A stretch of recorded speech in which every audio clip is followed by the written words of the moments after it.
Questions? Go ahead. Sorry, Andrew. Steve just told us a few minutes ago that Jay Witt got poked in the eye yesterday. Almost didn't play today. So he does play, and he goes for 19 a high with you guys. I'm going to poke him in the eye. We got to practice off. That's on the practice plan. That's the first thing that I'm going to do. Throw a ball at his other eye. That's just the formula now, huh? I guess so. Yeah, he got poked in the eye pretty significantly, and there was some doubt that he was going to play.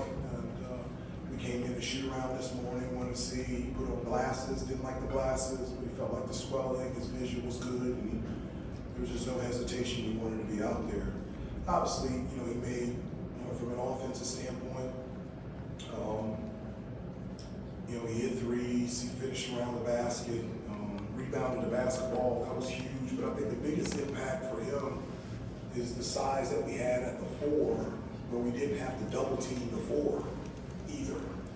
Because Syracuse, they can throw the ball in the post to a number of guys, and so without him, they were going to establish Davis down on the post, and Jay Witt is our biggest forward, and his ability on the defensive end to be able to guard one-on-one was huge. Hubert, what was different about his energy today in previous games? I know he started last game. This is the most he had been, playing, for a while. So what was different about the energy that he had and the productivity that he had? Yeah, you just said it. I thought he brought great positive energy on both ends of the floor, just impactful plays. He has tremendous size and athleticism, and I thought he consistently made winning plays tonight on both ends of the floor. It's interesting sometimes when you have an injury, it kind of takes you away. It takes you away from focusing on things that you normally would focus on because you have an injury, and it kind of gets you to focus on the right things. And in the 2 years that he's been here, that was the best game that Jay Witt has ever played, and we needed all of it tonight. You guys were up 11 early in the second half. They tied it up. You're up 10 inside 4 minutes. They get it to 2. How happy were you with the way you guys kind of saw out the game after Syracuse kept coming back at you? Yeah, I wasn't happy with them coming back, because that's something that we've struggled with all season is getting a lead, whether it's in the first or second half, and then letting a team come back, whether it's turnovers, offensive rebounds.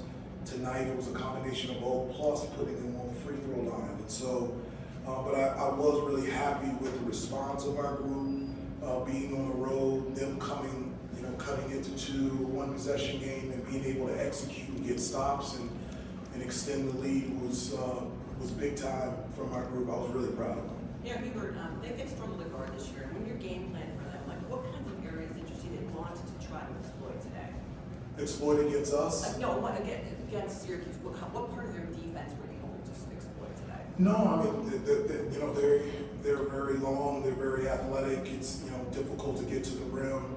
We wanted to put them in a number of ball screens because we felt for our group that's our strength, especially in the half court, being able to create shots. We wanted to get out in transition, which was good, and for us. When we're able to get to the free throw line, get out in transition, and then we hit 13 threes, that helps. That's an area that we've struggled with pretty much all season, especially in conference, and to get 13 threes on the road here tonight, again, we needed all of it. Hubert, what did you think that, obviously you got Ian scoring again today like he's capable of doing, but what did you think allowed you all to get the shots for him there? I was trying to look back. 15 shots are the most he's taken in quite a while. What did you think allowed you to get him in those scoring positions? Well, I think we were able to get out in transition. I think our half-court sets allowed us to get downhill and draw 2 defenders, and allowed us to be able to find Ian and other people out there on the perimeter. And also, coming into this game, we weren't shooting threes very well, so they were protecting the paint, trying to keep it from us getting to the basket. But I really think,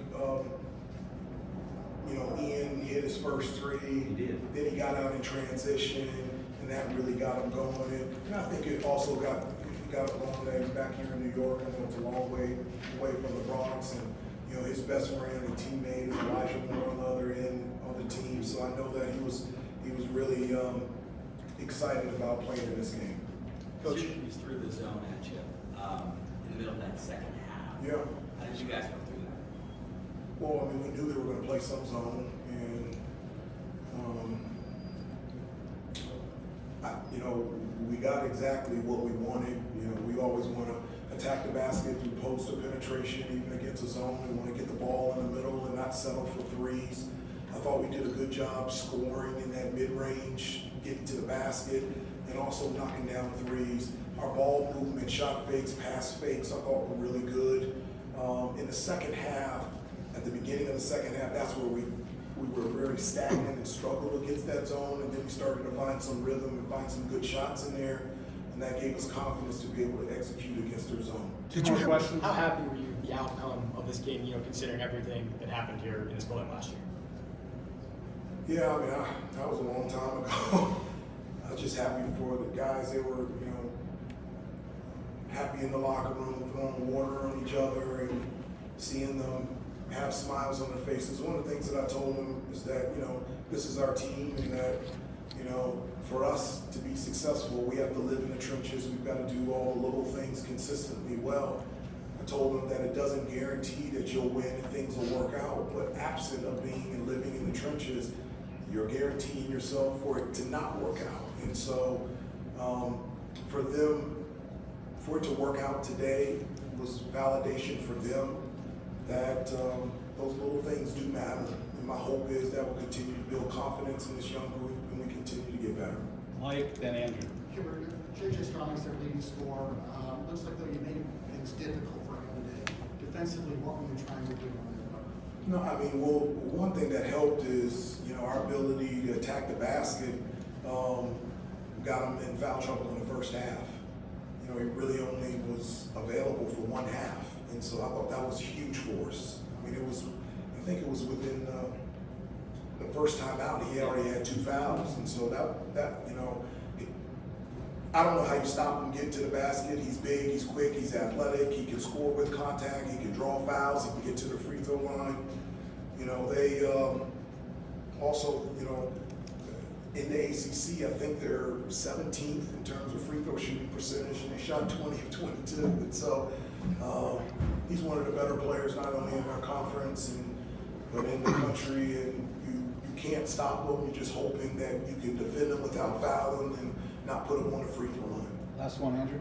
What were some of the conversations with Ian the last few days? His recent struggles have been pretty well chronicled, and it looked like he played very free and loose as soon as he stepped on the floor today. Yeah, I mean, I told the whole group I wanted him to play fast and free, but not cool and casual, you know. And so, you know, Ian and I met every day this week, and, you know, we talked about the adjustments that teams have made against him defensively, and now it's time for him to make an adjustment.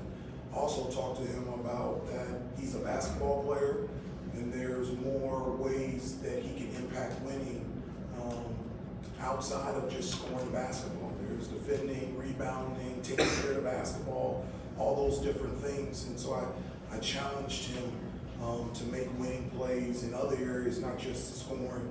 But obviously, when you have Ian going alongside RJ, and then you throw in Jay Witt, that's that second and third scorer that we like to have every game. And I was really happy that they stepped up tonight. Coach, thank you. Thank you, guys. We're going to use this back hallway.